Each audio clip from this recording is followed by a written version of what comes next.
আসসালামু আলাইকুম, আমি মোহাম্মদ মেহেদি হাসান, গ্রো আপের ফিল্ড সুপারভাইজার। এখানে আমাদের কাদের ভাইরই এটা আরেকটা জমি, এটা আমাদের নতুন আরেকটা প্রজেক্ট, এটা হলো বেগুনের প্রজেক্ট। কাদের ভাই ভালো আছেন? আছি আল্লাহর রহমত। কাদের ভাই, আপনার বেগুনের জমির কি অবস্থা?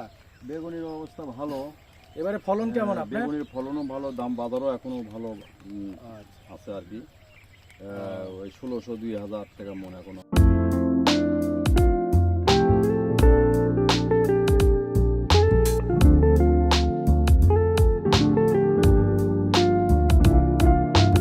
তো আপনার এই জমিতে এবার আমাদের গ্রো আপ থেকে কি কি সুযোগ সুবিধা নিছেন? সার পেয়েছি, বেগুনের চারা পেয়েছি, ওষুধ কীটনাশক ওষুধ পেয়েছি। হ্যাঁ। আল্লাহর মতে গুলি দিয়ে মোটামুটি রেজাল্ট ভালো। তা আমাদের গ্রো আপ থেকে যে সার পাইছেন, কীটনাশক পাইছেন, এই বীজগুলো পাইছেন, তা আগের তুলনায় এবার আপনি লাভবান হতে পারবেন তো ইনশাআল্লাহ?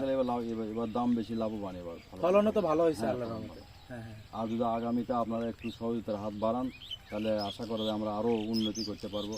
অবশ্যই অবশ্যই অবশ্যই, আমরা সবসময় আপনার পাশে আছি ইনশাআল্লাহ। ইনশাআল্লাহ, ভবিষ্যতেও থাকবো। থাকবেন এই আশা আমাদের। হ্যাঁ হ্যাঁ, ইনশাআল্লাহ ইনশাআল্লাহ।